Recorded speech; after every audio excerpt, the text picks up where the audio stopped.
Hello friends, welcome to my channel backbone. Myself doctor Sneha Mishra और आज मैं आपके पास लेकर के आई हूँ हिप पैथोलॉजी के बारे में ये वीडियो। मेरी लास्ट वीडियो हिप एनाटमी पे थी। मैंने आपको हिप के मसल्स, टेंडन्स, लिगामेंट्स और उसका पूरे स्ट्रक्चर के बारे में आपको बताया कि हिप जॉइंट कैसे बनता है, इसमें कौन कौन सी मसल्स होती हैं। तो अब हम इसका जो मेन इन्फॉर्मेशन है वीडियो बनाने जो मैंने बनाई है, ये बेसिकली हिप पैथोलॉजी के लिए है। हिप पैथोलॉजी मतलब वेरियस कंडीशंस जो कि हिप जॉइंट के साथ रिलेटेड होती हैं।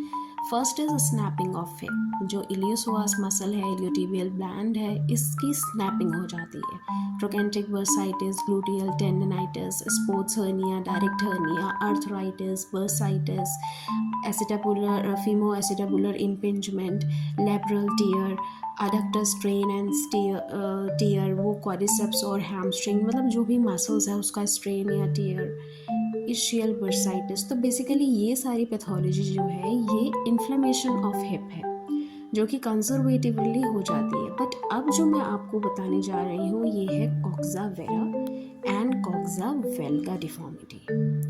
ओके गाइज, तो आपका जो फीमोरल हेड है और जो फीमोरल नेक है और जो फीमोरल शाफ्ट है, इसके बीच में एक एंगल बनता है। ओके, इस एंगल का जो नॉर्मल है ये 120 डिग्रीज तक होता है। बट अगर ये एंगल कम या ज़्यादा हो जाए तो एक डिफॉर्मिटी डेवलप हो जाती है जो कि हिप और नी दोनों को इन्वॉल्व करती है। अगर हिप का एंगल कम है तो नीज आपस में जुड़ जाएंगी, जिस कंडीशन को बोलेंगे जीनोवेल्गम, एंड वाइस वर्सा। मतलब अगर वो एंगल बढ़ गया तो जो नीज है वो बो लेग में कन्वर्ट हो जाएंगी, मतलब एक दूसरे से दूर हो जाएंगी। तो first of all we will talk about coxa vara deformity. It's a three dimensional deformity. Normally neck and shaft angle is 120 to 140 degrees, but in case of coxa vara it is less than 120 degrees.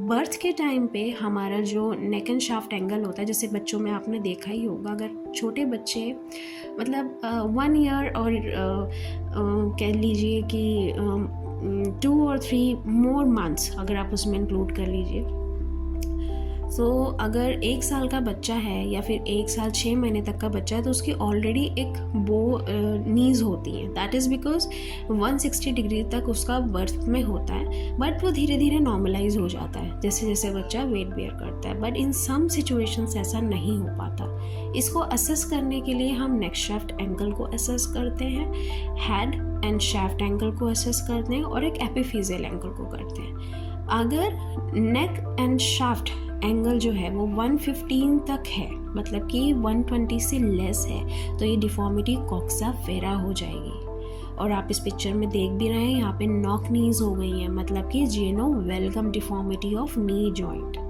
Okay, and this deformity can be curable. अगर conservative से हो रहा है तो ठीक है, otherwise हमें इसका ऑपरेटिव सर्जिकल मैनेजमेंट करना पड़ता है। नेक्स्ट चीज़ जो कॉक्सा वेरा में है वो ये है कि इट्स अ प्रोग्रेसिव डिसऑर्डर, मतलब कि ये बढ़ता जाएगा। इसका जो है अननोन ऑरिजिन हो जाता है।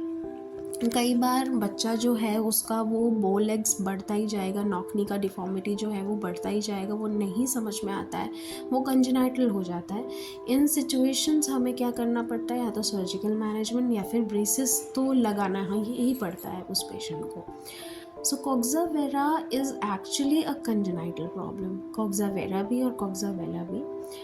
एंड coxa vera के साइन और सिम्टम्स क्या है कि weight bearing area of hip जो है उसमें कॉन्ट्रैक्चर आएगा, abductor कॉन्ट्रैक्चर। ठीक है, नेक्स्ट हमें तब पता लगता है जब बच्चा वॉक करना शुरू करता है। नेक्स्ट आती है coxa velga deformity, just opposite to coxa vera, जिसमें कि मोर देन 120 डिग्रीज चला जाता है। इसमें क्या होगा, जब बच्चा खड़ा होगा तो उसका लेग लेंथ डिफरेंस आ जाएगा, यूनिलेटरल बाइलेटरल उसमें एबनॉर्मेलिटीज़ होगी और लेटरल रोटेशन ऑफ लेग हो जाएगा। ट्रेंडल-एंड-बर्ग साइन पॉजिटिव होगा। अब आप मेरे से पूछेंगे ये ट्रेंडल-एंड-बर्ग साइन क्या होता है। ट्रेंडल-एंड-बर्ग साइन में हम क्या करते हैं, हम पेशेंट को बोलते हैं कि एक पैर पर खड़े हो जाओ, जब वो एक पैर पर खड़े हो जाते हैं तो जो उनका अनसपोर्टेड साइड है, मतलब कि जो लेग उनका हवा में होता है, मतलब कि जो अनसपोर्टेड लिम्ब है, पेल्विक का जो टिल्ट है वो उसी तरफ हो जाएगा, मतलब जो उनका कूल्हा है ना वो अनसपोर्टेड साइड की तरफ झुक जाएगा। इसका मतलब जो अनसपोर्टेड साइड है वहाँ की muscles are not that much strong to control the pelvis और keep the pelvis in a balanced condition. एक जो है वहाँ पर इम्बैलेंस आ गया पोस्चर में। So this is called Trendelenburg sign. इस पिक्चर से आपको बहुत इजीली समझ में आएगा। नॉर्मली देखिए आपका पेल्विस बिल्कुल अलाइन है।